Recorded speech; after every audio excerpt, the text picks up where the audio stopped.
سلامونه مې قبول کړئ دوستانو په دې هیله چې تاسې به ټول روغ او جوړ او د صحت جامې به په تن وي. درنو دوستانو په دې ویډیو کې زه تاسو ته هغه طریقه ښایم چې څنګه کولی شو د خپله فیسبوک آی ډي د نمبر نه جیمیل ته واړو تر څو مو آی ډي د خرابېدو او د هیکینګ کېدو څخه وژغورل شي. درنو دوستانو د هر څه نه مخکې هتمن چینل د سره سبسکرايب کړئ دوستانو. که چېرته تاسو نوي سبسکرايب کړی او همداسې د بیل ایکن کېکاږئ دوستانو تر څو زموږ هره نوې ویډیو تر تاسې در ورسېږي. نو درنو دوستانو لومړی راځو د هر څه نه مخکې هغه آی ډي چې تاسې غواړئ د نمبر نه جیمیل ته واړوئ په خپل فیسبوک کې خلاصه کړئ دوستانو. په دې ډول سره ما یو آی ډي انتخاب کړی دوستانو چې تاسې ته په جیمیل باندې واړوم دوستانو. تاسې ګورئ دغه آی ډي ده. د هر څه نه مخکې به دوستانو تاسې راشئ دغه درې نشانونه درې ډاټونه دغه چې تاسو ګورئ دوستانو په دې باندې به کلیک وکړئ دوستانو. دا دی په دې باندې به تاسو کلیک وکړئ دوستانو په دې ډول سره. همداسې راځو بیا سیټینګ اینډ پرایوسي ده دوستانو دغلته به کلیک وکړئ دوستانو. تاسې د هغې نه وروسته دوستانو راځو دلته په سیټینګ باندې کلیک کوو دوستانو.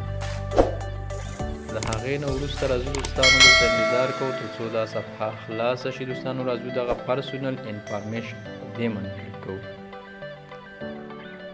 هغې نه وروسته دوستانو کانټاکټ انفو په دې باندې کلیک کوو دوستانو.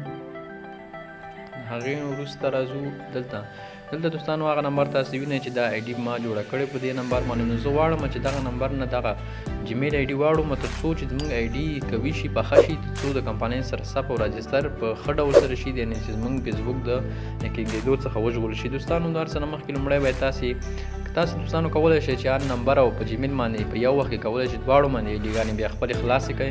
خو دوستانو زه د لومړی راځم دلته تاسې باید یو جیمیل ولرئ چې جیمیل جوړولو آی ډي موږ په بله ویډیو کې ښودلې وه چې څنګه کولی شو جیمیل جوړ کړو. دوستانو لومړی راځو دغلته اډ ایمیل ادرس باندې دوستان تاسو ګورئ دغه په اډ ایمیل ادرس باندې کلیک کوو دوستانو. دلته دغه خانه چې تاسو ګورئ دوستانو په دې کې موږ هغه جیمیل چې موږ جوړ کړی دی هغه کولی شو چې دلته انټر کړو دوستانو. لکه ما یو جیمیل جوړ کړی چې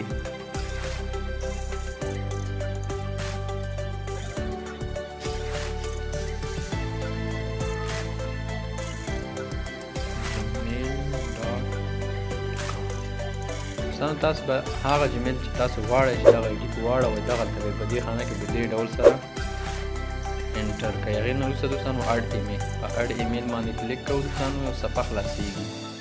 ګورئ دوستانو دلته تاسو ولیده چې زموږ آی ډي نمبر او جیمیل دواړو ته جوړه شوه. خو د دې دپاره دوستانو چې دا باید کنفرم شي نو د دې دپاره راځو دوستانو دلته په دې کنفرم باندې کلیک کوو دوستانو تر څو زموږ هغه جیمیل چې موږ دغه آی ډي په جوړو او دا آی ډي ورته اړو هغې ته یو کوډ راځي دوستانو. په دې خانه کې بیا موږ هغه کوډ داخلو یعنې دغه جیمیل چې دی موږ ځان سره کنفرم کوو دوستانو. دلته ګورئ تاسې ما ته میسج نه کوډ راغلی دی دوستانو. دا دی 99101 دوستانو. تاسې ګورئ 99101 دلته تاسو ما کوډ داخل کړئ چې 99101 دا کوډ هم چې کله داخل کړو دوستانو کنفرم باندې کلیک کړئ.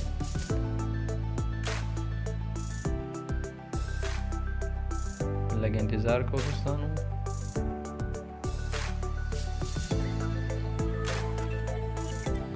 په بخښنې سره دوستانو چې دلته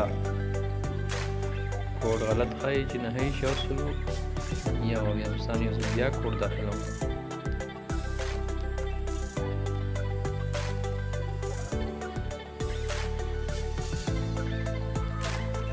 دلته راځو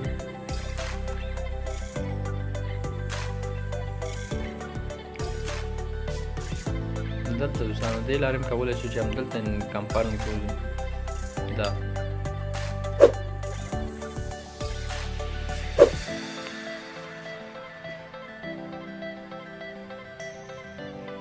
دوستانو دلته راځو دې کروم ته داخلېږو. دلته همغه آی ډي کلیک کوو دوستانو چې موږ هغه آی ډي غوښتل چې نمبر داخلو دلته موږ.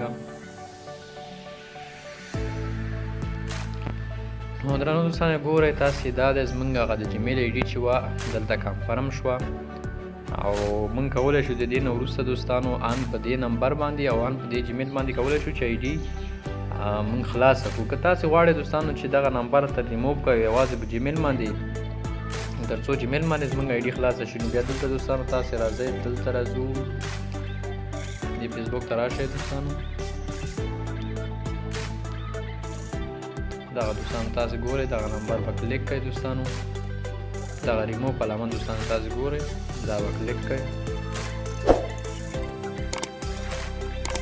هغې نه وروسته دوستانو دا به تاسې ووهئ او بیا هغې نه وروسته دوستانو ریموو نمبر دلته به دوستانو تاسې خپل پاسورډ د فیسبوک هغه داخل کړئ دا د دوستانو تاسې ولیدل چې زموږ آی ډي یوازې او یوازې په دې جیمیل باندې شوه دوستان موږ دې نه وروسته کولی شو په دې جیمیل باندې خپل آی ډي خلاصه کړو نو دوستانو دا زموږ هغه ویډیو وه چې تاسو ته مو وښودل چې څنګه کولی شو چې خپل د فیسبوک آی ډي د نمبر نه جیمیل ته واړوو دوستانو په دې هیله چې ویډیو خوښه کړئ کمنټ او لایک مه هېروئ